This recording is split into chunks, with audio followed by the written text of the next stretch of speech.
Ano,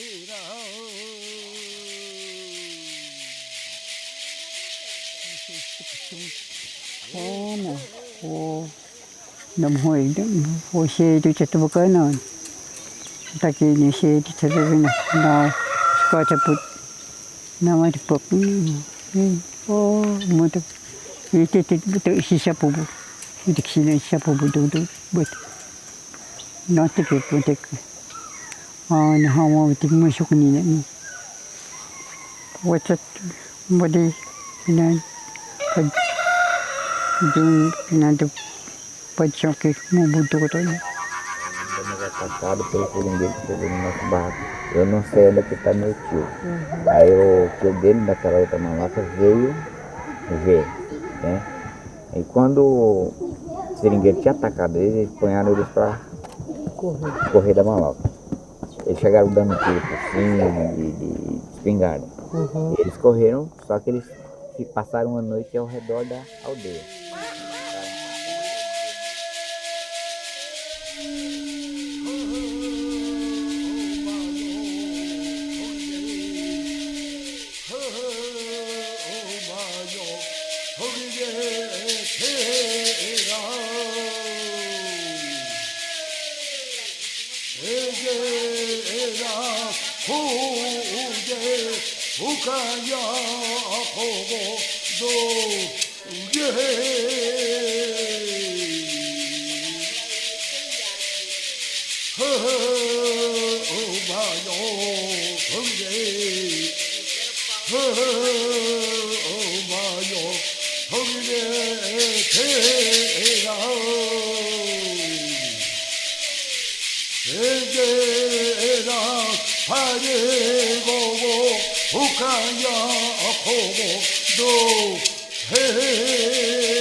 Às 2:30 da madrugada começam o ritual, que é acompanhado das flautas de águas, cabaças, flautas rachadas e também chocalhos. Dividem-se em 3 turmas. Ao amanhecer o dia param. Deixam no terreiro as flautas penduradas.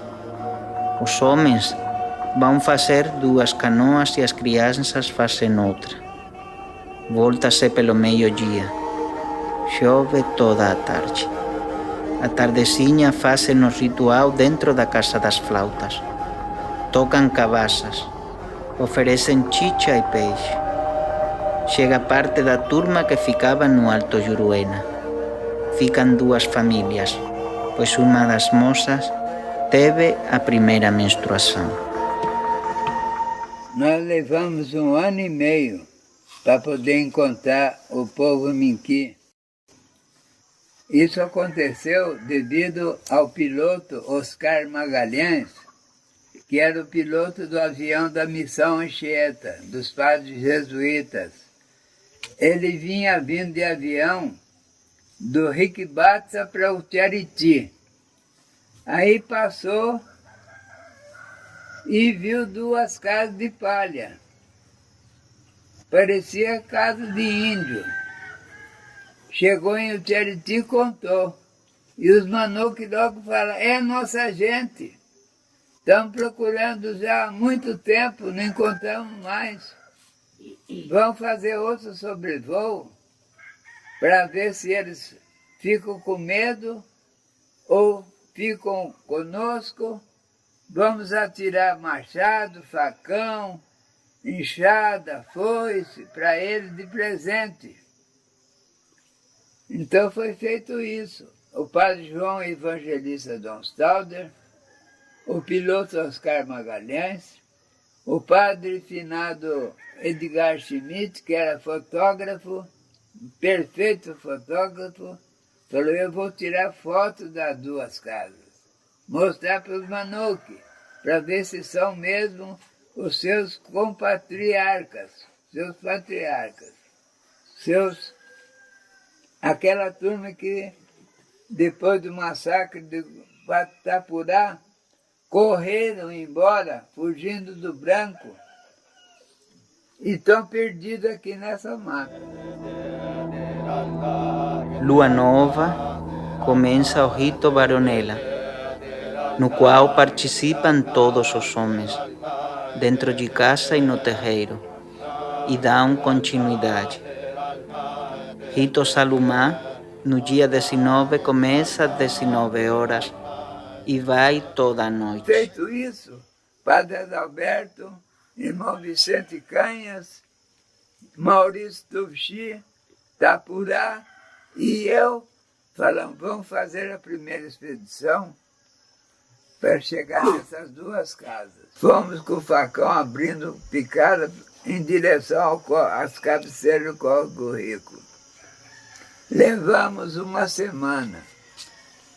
Estávamos quase desistindo de achar o caminho, que não havia batida no mato e quebrava a varinha com a mão. Aqui eles passaram, aqui eles não passaram. Então achamos o trilho e fomos indo. Agora cuidado, porque pode ser que chegamos na aldeia, não sabe como é que vão ser recebidos. Fomos só com o sapato, cueca, camisa, pintados. Fomos indo. De repente chegamos na casa, na roça. E as duas casas estavam abertas, vazias, os índios tinham desaparecido. Tinham ido para outro lugar.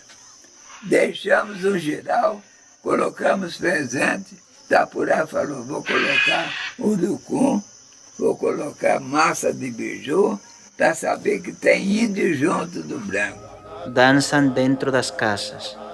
Depois, até a madrugada, voltam ao terreiro até clarear o dia. Bate-se chimbó e pescam. Alguns vão espiar a roça de milho.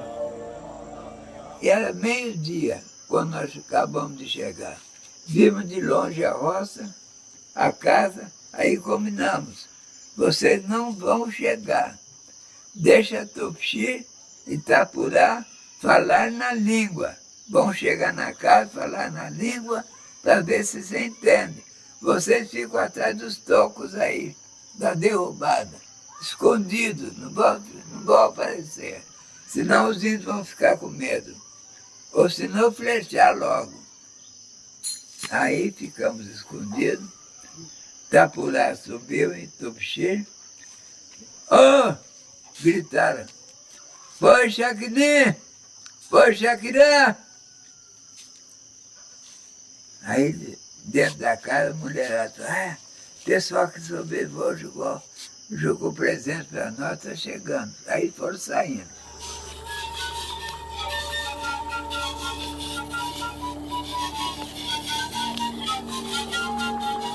Tudo isso é pleno de espiritualidade, de profundo conhecimento da natureza, a respeito da natureza. Aqui nós estamos comendo o que eles comem, estamos dormindo na mesma casa onde eles dormem, na rede que eles mesmos fabricam, porque a fé que eu tenho em Cristo, nada me impede de viver essa mesma vida que os Minqui aqui estão vivendo. Porque usar ou não usar esse xirete, furar ou não furar o nariz, furar ou não furar as orelhas, pintar ou não pintar, isso é cultura, isso não é fé. 23 de abril de 1972 é a data oficial de fundação do CIMI, do Conselho Indigenista Missionário.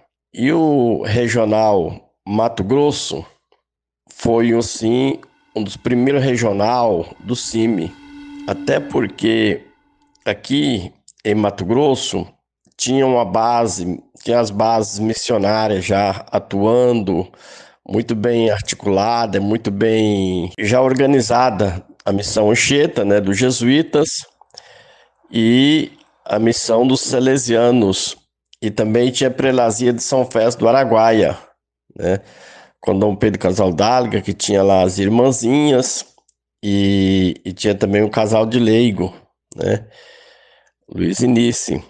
A presença missionária católica no Araguaia, na região da Prelazia de São Félix, assume uma maior regularidade a partir dos anos de 1940. Essa presença missionária coincide com o avanço da frente de penetração da nossa sociedade por esse território.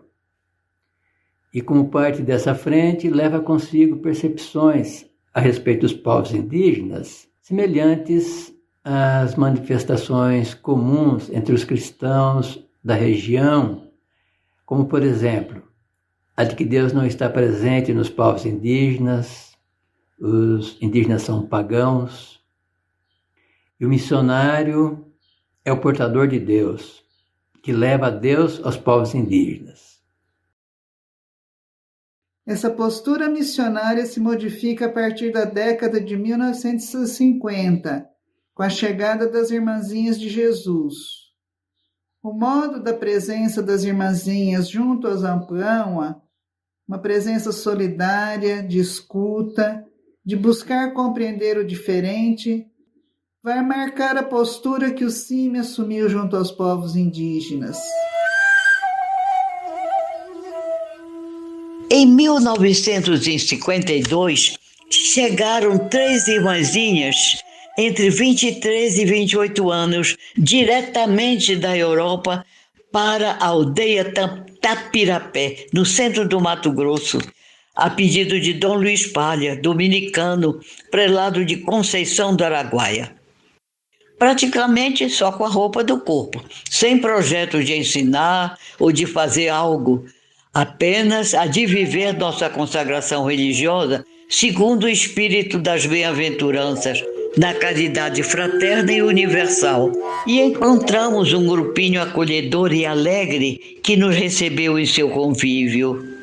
Sendo ótimos agricultores, nos ensinaram a cultivar a terra para o nosso sustento.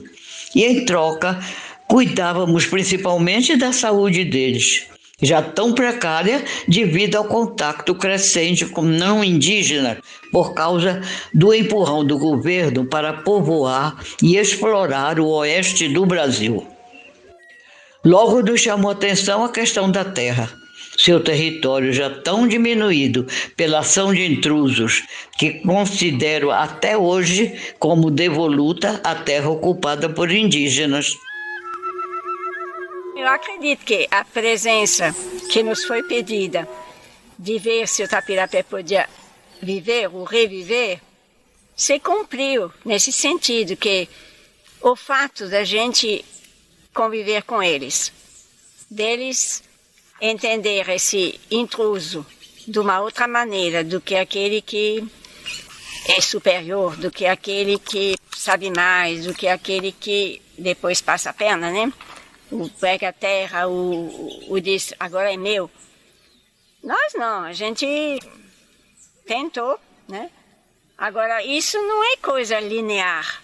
A gente foi aprendendo mutuamente a nos entender, a nos compreender, né? E não é acabado. E isso deu a eles a coragem de ter família de novo, né? E também... Eles se sentiram apoiados. Reconhecidos, né? Reconhecidos, apoiados também. O Padre Francisco nisso também, ele tentou. Que naquele tempo, de 60, foi a época que se falava muito de desenvolvimento, em muitos sentidos, né? Até teve a encíclica que falavam disso, né?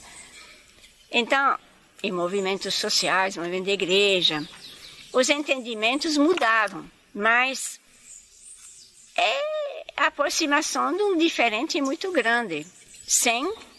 A gente não queria que eles desaparecessem, né? E que eles tivessem que ser totalmente igual, no sentido prático da coisa ou do pensamento, subjugados, né? Que eles pudessem ser eles mesmos, conservar a língua deles. No 72, animada principalmente por Dom Casaldáliga, Dom Tomás Baduino, Padre João Bosco Burnier, Ângelo Venturelli, que o Ângelo Venturelli aceitou logo a ideia e nos convidou até a fazer um curso em Campo Grande de antropologia. Nos reunimos várias vezes em Meruri com todas estas pessoas, várias irmãs, entre as quais irmã Vitória, irmã Rita Bramati, lembro bem, a irmã Magdalena, aquela que era enfermeira em Meruri. E decidimos, junto, assinar para começar o Conselho Indigenista Missionário, que nós nem sabíamos que era conselho, nem indigenista, confundíamos índio com indigenista, e missionário. Missionário fazer o quê? Conhecíamos documento do Vaticano II, mas na prática nós fazíamos o que se fazia até aquela época. E devagar entrou a ideia de mudar.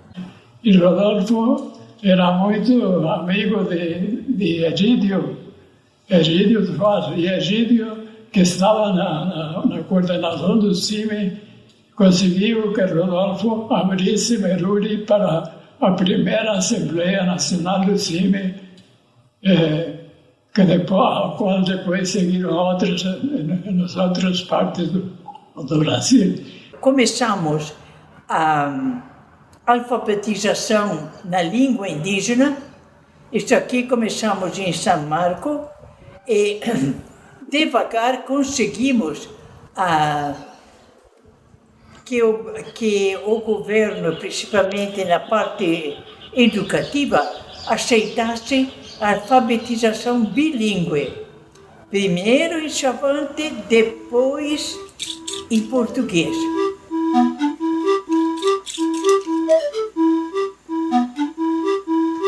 Então, o Regional Mato Grosso tinha uma experiência na questão do trabalho com os povos indígenas, assim como outras regiões também no Brasil, mas aqui essa experiência ela estava muito contextualizada.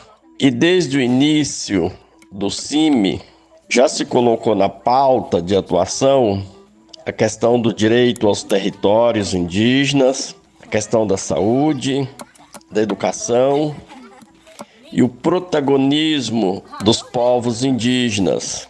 Aí se veio as primeiras assembleias dos chefes indígenas. A primeira aconteceu em junho de 74 em Diamantino. Depois tiveram outras, mas já era um espaço para os chefes indígenas discutir sobre as suas situações, uma forma de intercâmbio.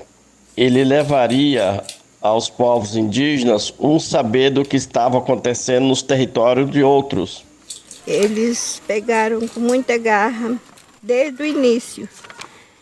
E cada dia que passa fica muito mais difícil, mas eu acredito que talvez por Deus o CIMI tem recebido muita força e conseguiu transmitir para os povos indígenas que eles estão assistindo, que eles assistiram naquela época, e também para o povo de agora, muita esperança.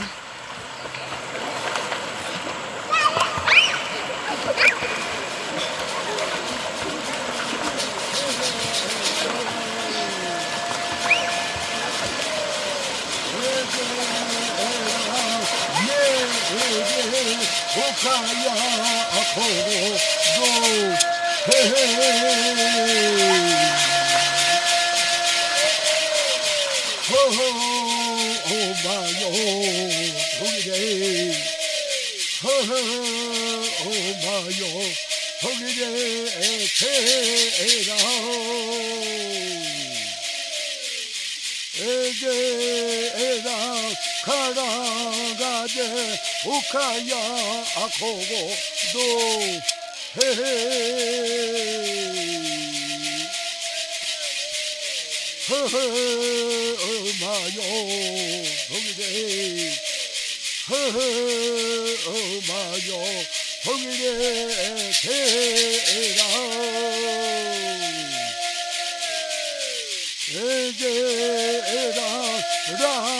pole ukaya